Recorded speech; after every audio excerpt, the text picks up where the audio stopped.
The CyberWire podcast is made possible in part by listeners like you who contribute to our Patreon page. You can learn more at patreon.com/thecyberwire. WikiLeaks dumps more of Vault7. There's more attribution of WannaCry to North Korea, where Hidden Cobra and the Lazarus Group appear to be one and the same. FIN10 cybercriminals are asking U.S. and Canadian businesses for a big payoff to head off a big doxing. Conventional ransomware hits British universities. Kasperky and Avast release free decryptors for Jaff and EncrypTile. The ISAC process seems to be working, and patch early, patch often.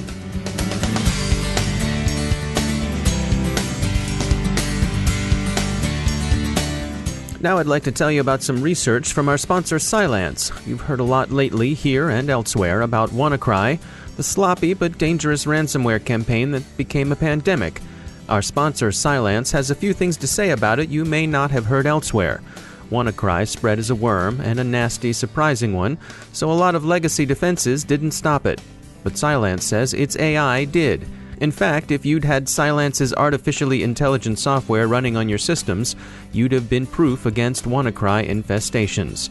Go to cylance.com/blog and check out the post on Cylance versus WannaCry. Their math-driven models make the unknown cyber threats known and stop them from hitting you. Visit cylance.com/blog and see what they can do for you, while the next WannaCry is just a gleam in the attacker's eye. And we thank Cylance for sponsoring our show.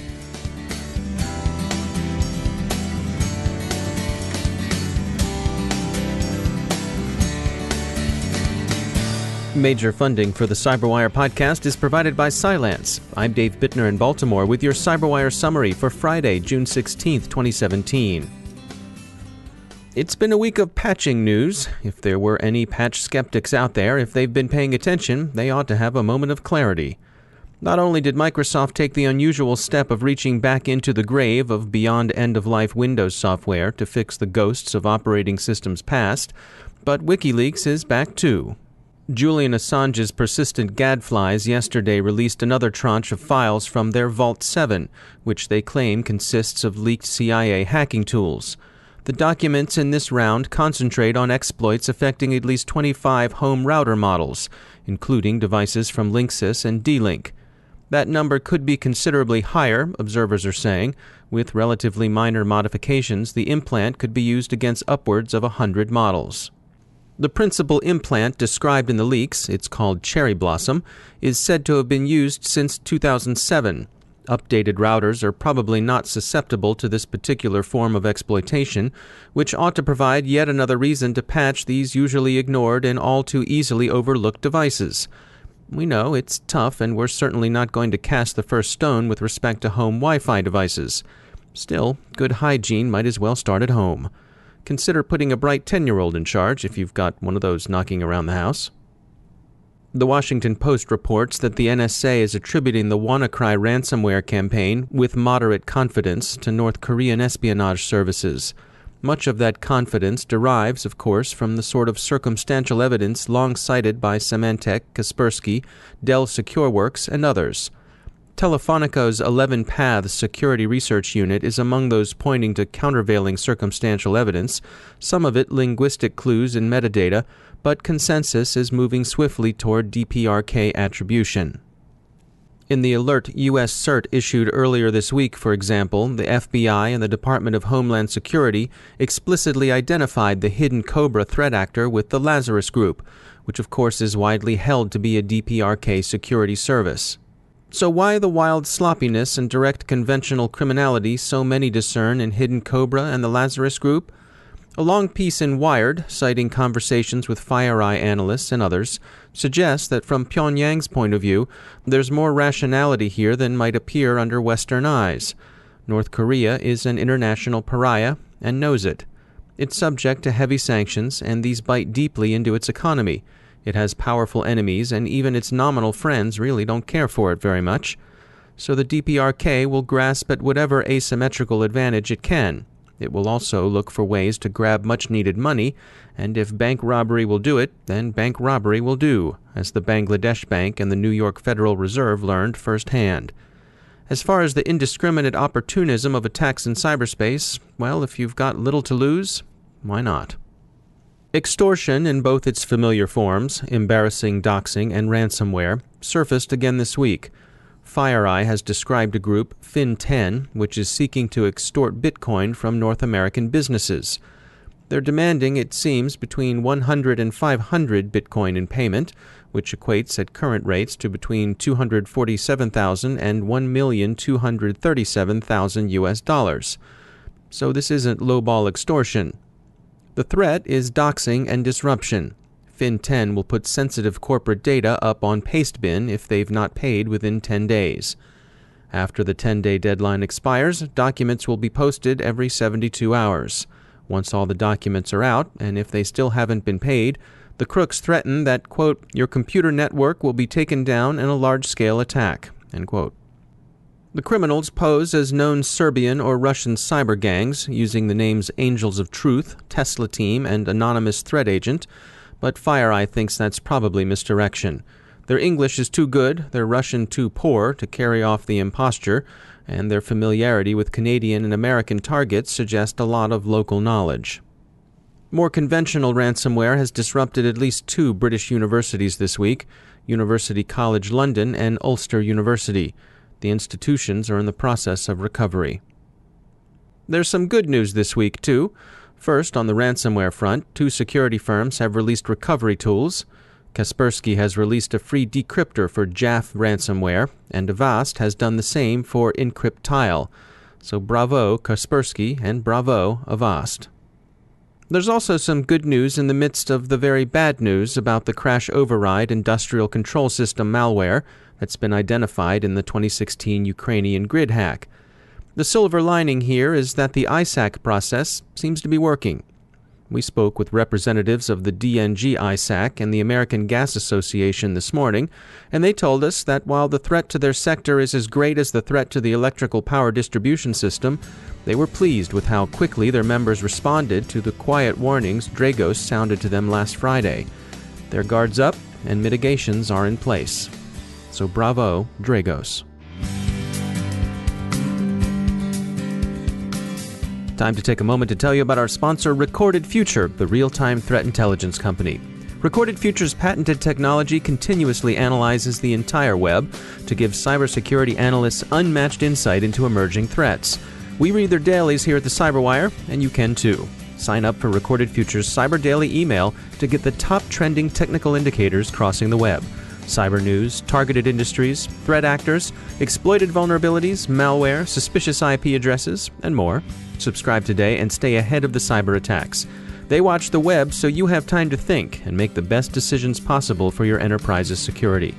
Go to recordedfuture.com/intel to subscribe for free threat intelligence updates from Recorded Future. It's timely, it's solid, and it's on the money. That's recordedfuture.com/intel.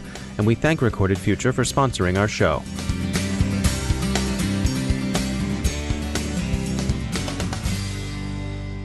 Joining me once again is Markus Rauschecker. He's the Cybersecurity Program Manager at the University of Maryland Center for Health and Homeland Security. Markus, great to have you back. Saw a story come by on The Hill, and it was about the new cybersecurity laws coming from China. Give us a breakdown here. What are we dealing with? Yeah, everyone's watching this very closely. China has passed a cybersecurity law, a pretty comprehensive law. And as I said, everyone's watching it very closely to see what this will mean. Businesses are concerned that this law is very vague and very broad, and businesses are thinking they don't really know how to necessarily comply with the law. There's a lot of questions about some of the terminology in the law and what the requirements will be that are placed on businesses that are doing business in China. So there's a lot of uncertainty and a lot of unease about this new law coming through. At the same time, human rights experts are also very concerned about this law, again, because of its vagueness and in some cases outright censorship provisions in the law that will put a limit on freedom of expression and other statements that might be critical towards the state. The law is going into effect, and we'll have to see what the outcome will be. Of course, China is saying that this law, a big part of it is to improve the privacy for their citizens, but that's being met with some skepticism. Absolutely. To its credit, China is trying to address the cybersecurity issue, as most countries are. Certainly, there are many human rights organizations that are seeing this law with a great deal of skepticism because there are provisions within the law that call for a lot of monitoring and privacy invasions and outright censorship of certain activities online. So that certainly goes against a lot of the human rights values that are generally accepted. But China argues that some of these restrictions are necessary if it is to secure its networks and its internet and provide for greater security. One of the issues that multinational corporations specifically are looking at in terms of this law are these restrictions on cross-border data flows. This is of special concern to these businesses because, as we all know, these multinational corporations are moving data around the world continuously, 24/7. So this new Chinese law actually restricts that data flow. The law says that any data that's generated within China must be kept in China and stored in China. So this is of special concern to a lot of businesses who are multinational, who are moving data around, to have this new restriction placed on them. That provision may or may not apply to every business. It applies specifically to, quote, critical information infrastructure, but no one's really sure what that means. That term isn't really defined. So there's just a lot of uncertainty about the law in general and about these specific provisions that are creating a lot of unease for businesses that are operating in China. All right, well, it certainly bears watching. Markus Rauschecker, thanks for joining us. Time to thank our sponsor, Telos Corporation, who reminds you that the key to cybersecurity is risk management. You can't make sound security decisions if you don't know what your risks are, where they are, and what's involved in addressing them. That's where Xacta360 from Telos can help. Xacta360 enables you to manage IT risk and maintain compliance day-to-day of your on-prem, cloud, and hybrid computing environments. Xacta360 helps you visualize your threat landscape, supports risk-based decision-making, and automates the processes for complying with the leading security standards and frameworks. Xacta360 is especially engineered for workloads in the Amazon Web Services cloud. It can save you up to 50% in time and effort by automating and eliminating many of the manual tasks in cloud compliance reporting. To learn more, visit telos.com/cyberwire for white papers and other goodies. That's telos.com/cyberwire. And we thank Telos for sponsoring our show.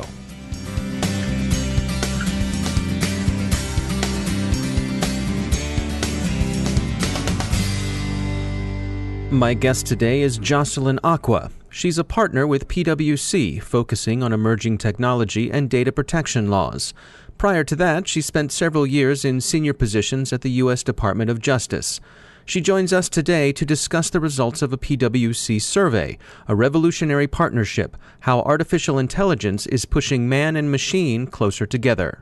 Both industry and consumers were extremely enthusiastic about the potential for AI, that they've started to reap the benefits in their personal lives, just from music and exercise trackers and things to that effect, where they're seeing choices provided to them based on they're realizing AI and voice recognition.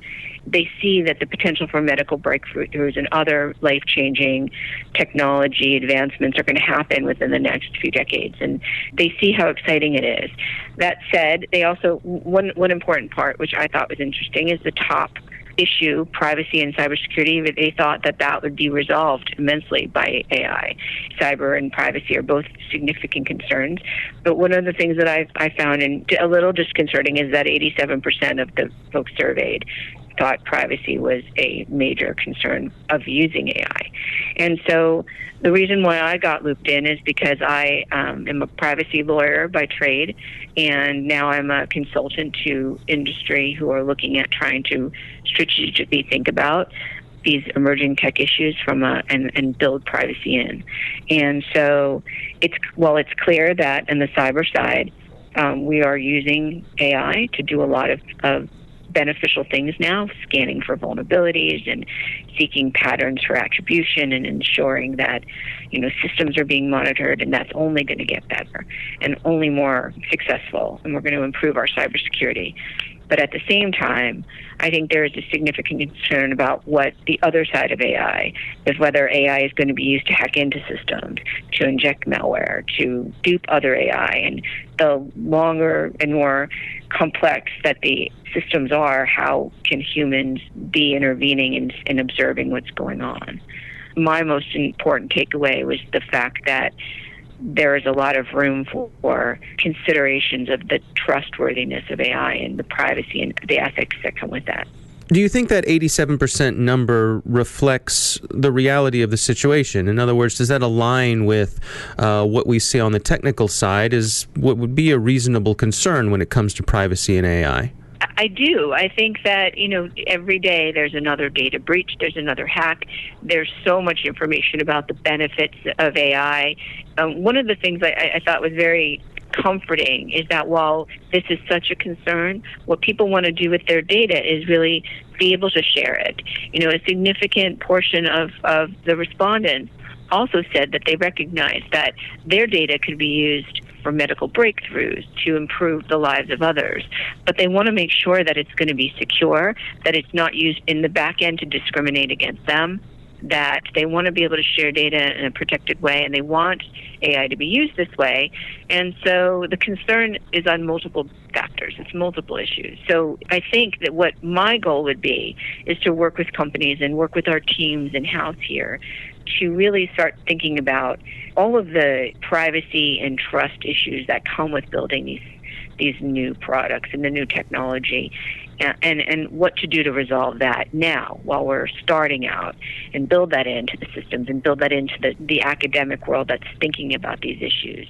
One of the words that was sprinkled throughout the report was this notion of amplification. And it strikes me that part of what people are looking toward AI to do is not necessarily replace the humans in the equation, the things that the humans do, but to provide a sort of a backup or an advisor or like a multiplier to allow people to process and handle more data than they'd be able to do, but still partner with the people.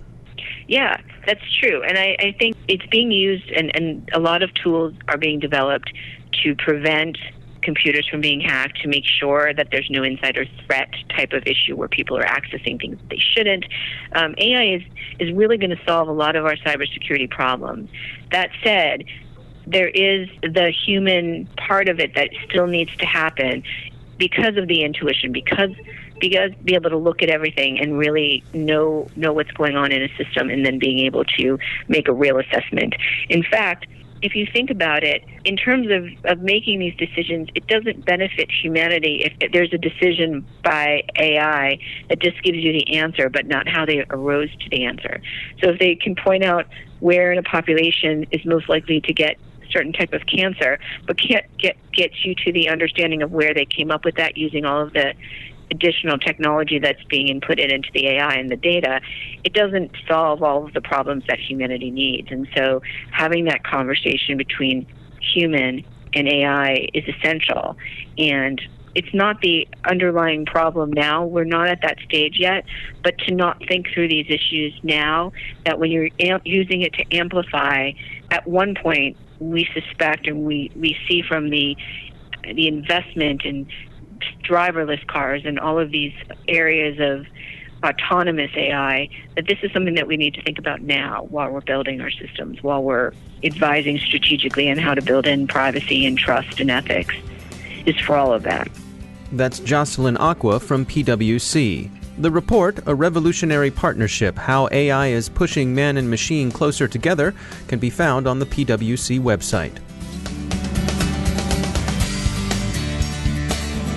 And that's the Cyberwire. Thanks to all of our sponsors for making the Cyberwire possible, especially to our sustaining sponsor, Cylance. To find out how Cylance can help protect you using artificial intelligence, visit Cylance.com.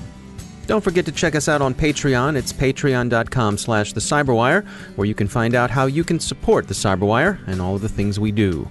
The Cyberwire podcast is produced by Pratt Street Media. Our editor is John Petrick. Social media editor is Jennifer Iben.